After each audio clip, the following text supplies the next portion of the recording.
You can't expect women to trust what you have yet to reveal to them.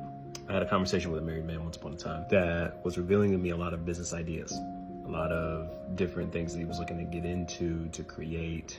And in the midst of a transitional season, was having a tough time finding the courage to really bring this up to his spouse. One reason, because he was afraid of what she might say, but also from a different perspective, where he felt that it's all a part of having faith. If she just actually has faith, she'll just trust me, she'll just take my hand, don't need to worry about it, I'll have it all figured out, and it's all good. I asked him, have you revealed this to your wife? Have you invited her in on these plans? Does she know any updates on the progress and thoughts, the creativity that you're trying to put together?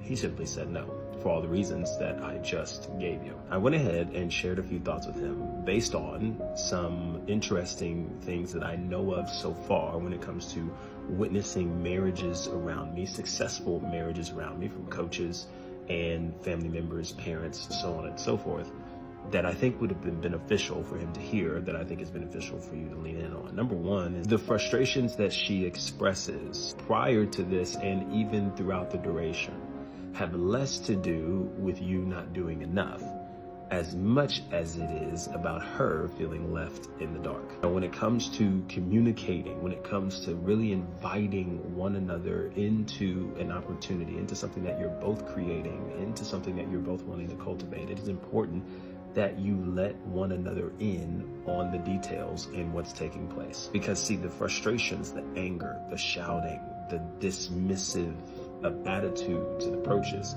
are more so at the fact that she does not feel like she has a place in the creativity that you're cultivating. When that's the case, the backlash will always be much more stronger, which is also playing a role in why you don't feel supported about some of the things that you're looking to create. Which leads me to number two, that blind faith is not something that ought to attribute to human relationships. You know, it's one thing to trust God with what he's looking to do, not knowing all the plans, not knowing all the details, and trusting God because his character has consistently revealed to us that he's trustworthy of such. He's an all perfect being, self-sufficient, omnipotent.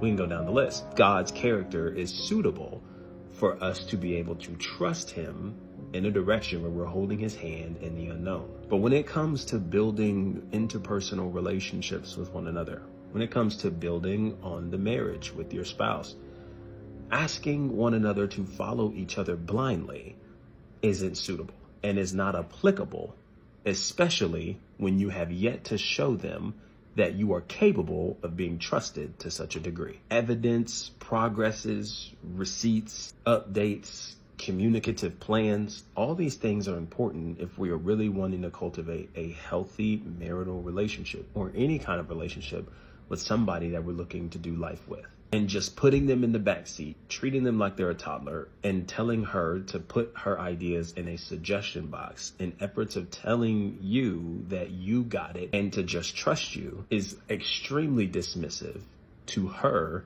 and what she is called to do as a wife, which is to support you with valuable thoughts, perspectives, and wisdom that she has to offer along the way. Which leads me to the third point, that she simply just wants to be included. When you give her a role, something that she feels invited to participate with you in along the journey, not only are you going to then get the best out of her, but she's also going to bring the best out of you. And being afraid of what she might say or the opinion she might share, it's a fear that is keeping you from including your best friend, your partner for life, into something that's just not going to impact you, but is going to impact her as well. Especially when we're talking about a covenant, when two become one flesh. And when she's included, her perspectives, thoughts, opinions are valued. You're giving her updates, progress reports,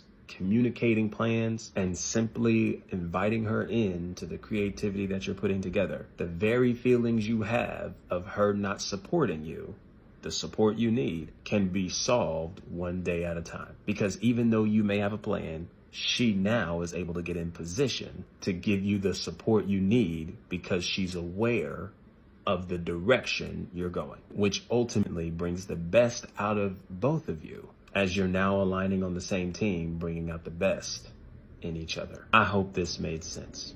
If it did, I want you to type "caught it" in the comment section below. Follow for more as we continue navigating through our healing, doing relationships the right way. We start with us doing the healing work on ourselves first, which sometimes looks like just simply being honest in the spaces of marital connection, being willing to include spouses, understanding that what one does will always affect the other, because two in covenant become one flesh. And when in alignment is the most effective connection you'll carry.